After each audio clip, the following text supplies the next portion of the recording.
নমস্কাৰ মোৰ মৰমৰ ছাত্ৰ ছাত্ৰীসকল আজি তোমালোকলৈ অসম জাতীয় বিদ্যালয়ৰ চতুৰ্থ শ্ৰেণীৰ আপোন পাঠৰ হাতীক গা ধোৱাৰ কথা এই পাঠটিৰ সমূহ প্ৰশ্ন উত্তৰ তোমালোকলৈ লৈ আহিছোঁ। ১ নম্বৰ প্ৰশ্নটোত কি কৈছে চোৱাচোন। ভীমবৰ কেনেকুৱা প্ৰকৃতিৰ আছিল? ভীমবৰ এলেহুৱা প্ৰকৃতিৰ আছিল। খটোত চোৱা, ৰামধনে কি কাম কৰি পৰিয়ালটো পোহপাল দিছিল? ৰামধনে ধোবা কাম কৰি পৰিয়ালটো পোহপাল দিছিল। গটোত চোৱা, ৰজাই ৰামধনক কি ধুবলৈ কৈছিল? ৰজাই ৰামধনক হাতীটো ধুবলৈ কৈছিল। ঘটোত চোৱা, ৰামধনক ভীমবৰে কি অপকাৰ কৰাৰ কথা ভাবিছিল? ৰামধনৰ স্বচ্ছল অৱস্থা দেখি ভীমবৰ জ্বলি মৰিছিল। সেইকাৰণে ভীমবৰে ৰামধনক অপকাৰ কৰাৰ কথা ভাবিছিল। অঙটো চোৱা, ৰজাই ভীমবৰক ৰাজ্যৰ পৰা বাহিৰ কৰি দিছিল কিয়? ৰজাই ভীমবৰক ৰাজ্যৰ পৰা বাহিৰ কৰি দিছিল কাৰণ ভীমবৰে গঢ়া মাটিৰ পাত্ৰটোত ৰজাৰ হাতীটোৱে ভৰি দিয়াৰ লগে লগে ভাঙি টুকুৰা টুকুৰ হৈ গৈছিল। সেইকাৰণেই ৰজাই ৰাজ্যৰ পৰা বাহিৰ কৰি দিছিল। এতিয়া তোমালোকক ১ নম্বৰ ক পৰা ঙলৈকে গোটেইখিনি প্ৰশ্ন উত্তৰ দিয়া হ'ল। এতিয়া ২ নম্বৰটো তোমালোকে চোৱাচোন, কোনে কৈছিল, কাক কৈছিল আৰু কেতিয়া কৈছিল সুধিছে। কটোত কৈছে, তোমাৰনো মনত কিহৰ দুখ? তোমালোকে তোমাৰনো মনত কিহৰ দুখ বুলি ধুনীয়াকৈ এনেকৈ লিখি ল'বা। তাৰপাছত উক্ত কথাষাৰ ৰজাই প্ৰজাৰ সুখ দুখৰ খবৰ ল'বলৈ আহোঁতে ভীমবৰক কৈছিল। খটোত সুধিছে, লোকলৈ বুলি হুল পুতি নিজে মৰে ফুটি। এই কথাষাৰ কোনে, কাক আৰু কেতিয়া কৈছিল সুধিছে। উক্ত কথাষাৰ ৰজাই ভীমবৰক ৰাজ্যৰ পৰা বাহিৰ কৰি দিয়া সময়ত ৰামধনে ভীমবৰক কৈছিল। তাৰপাছত গটোত চোৱা, এই হ'লেই আৰু অলপ বাকী। এই কথাষাৰ কোনে, কাক আৰু কেতিয়া কৈছিল সুধিছে। উক্ত কথাষাৰ ভীমবৰে মাটিৰ পাত্ৰটো সাজি থকা সময়ত ৰজাৰ অনুচৰক কৈছিল। ঘটোত চোৱা কি দিছে, চাওক মহাৰাজ, হাতীয়ে ভৰি দিওঁতেই পাত্ৰটো ভাঙি গ'ল। মই এতিয়া হাতীক গা ধুৱাওঁ কেনেকৈ? এই কথাষাৰ কোনে, কাক আৰু কেতিয়া কৈছিল সুধিছে। উক্ত কথাষাৰ ভীমবৰে গঢ়া হাতী ধোৱা পাত্ৰটো ভাঙি যোৱা সময়ত ৰামধনে ৰজাক কৈছিল। এইখিনি হ'ল ২ নম্বৰ প্ৰশ্ন উত্তৰখিনি। ৩ নম্বৰটোত চোৱা, বুজা আৰু লিখা। কিতাপত অকল বুজা আৰু লিখা বুলি দিছে আৰু তোমালোকক বুজিবলৈ কাৰণে হাবি অৰণ্য এটা উদাহৰণ দি দিছে।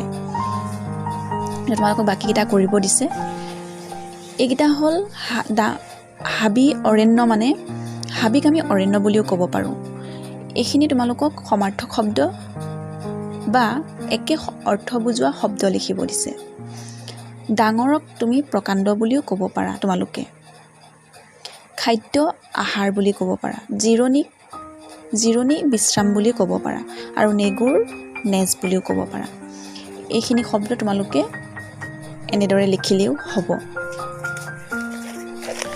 তাৰপাছত চোৱা ৪ নম্বৰত কি কৈছে, পঢ়া, বুজা আৰু লিখা।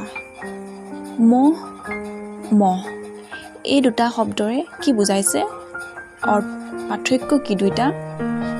হাতী এই দুটাৰ পাৰ্থক্য কি? গাত হাত এইকেইটাৰ পাৰ্থক্য কি? ইটোৰ সিটোৰ লগত পাৰ্থক্য কি আছে সেইখিনি লিখিব দিছে।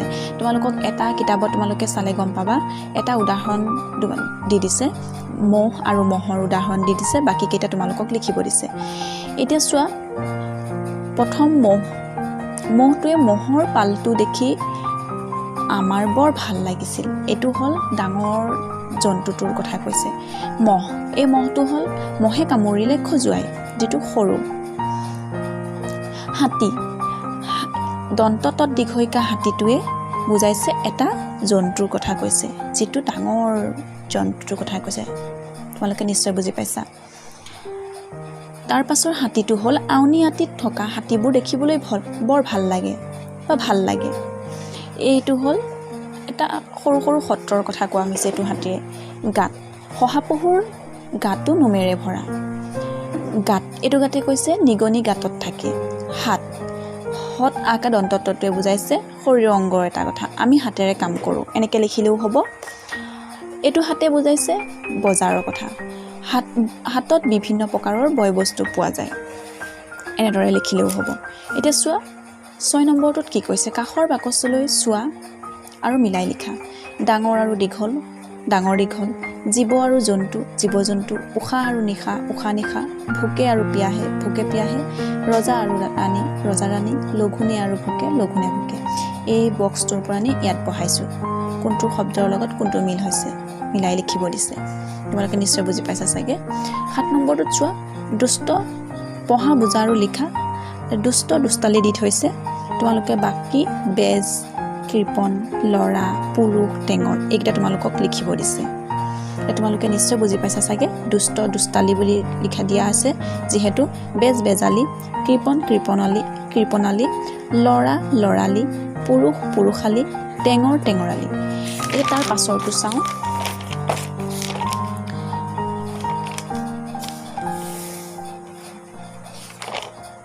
চোৱা, 8 নম্বৰটোত কৈছে, তলৰ শব্দবোৰ উপযুক্ত ঠাইত বহুৱাই বাক্যবোৰ সম্পূৰ্ণ কৰিব দিছে। এতিয়া ডাঙৰকৈ হোৱা শব্দত সি, ইয়াত মই শব্দকেইটা লিখি দিছোঁ, শব্দকেইটা আনি ইয়াত বহাব লাগে। ডাঙৰকৈ হোৱা শব্দত সি খকমককৈ সাৰ পালে। ঠাণ্ডাত ল'ৰাটো ঠক ঠককৈ কঁপিছে। মানুহ দুজনে ফুচফুচাই কথা পাতি আছে। জুইকুৰা দপদপাই জ্বলি আছে। সাপটো সৰসৰাই গৈছে। ইয়াৰ পৰা শব্দ আনি ইয়াত বহাইছোঁ। কোনটো বাক্যৰ লগত কোনটো শব্দৰ মিল আছে সেইটো লিখিব দিছে। আৰু লিখিলে তলত আঁচ দিবলৈ তোমালোকে পাহৰি নাযাবা যে তোমালোকে খালী ঠাই কোনকেইটা শব্দ ভৰাইছা বা বহুৱাইছা। 9 নম্বৰটোত চোৱা, অমিলটো বিচাৰি উলিয়াব দিছে।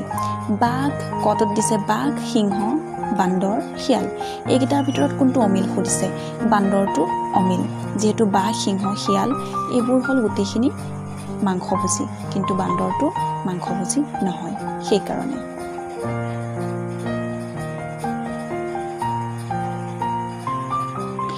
সিংহ, ভালুক, ঘৰিয়াল, হাতী এইকেইটাৰ ভিতৰত গোটেইকেইটা চোৱা, সিংহ, ভালুক, হাতী এইকেইটা হ'ল মাটিত থাকে, ঘৰিয়ালটো পানীত থাকে, সেইটো কাৰণে ঘৰিয়ালটো অমিল।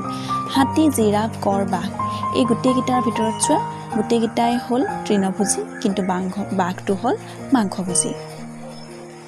এতিয়া চোৱা, গৰু, হাতী, মহ, শিয়াল এইকেইটাৰ ভিতৰত হ'ল গোটেইকেইটাই ঘৰচীয়া, গৰু, মহ, হাতী ঘৰচীয়া কৰিব পাৰি, ঘৰত পুহিব পাৰি, কিন্তু শিয়ালটো পুহিব নোৱাৰি, সেইটো কাৰণে ইয়াত অমিল ভৰাই দিছোঁ। চোৱা, বহাই দিছোঁ। 10 নম্বৰটোত সুধিছে, ভাবা আৰু উত্তৰ উলিওৱা। শিলৰ দৰে তল পৰে, ভেলৰ দৰে ভাহে, ফৰিঙৰ দৰে মাৰে জাপ, কুকুৰৰ দৰে বহে।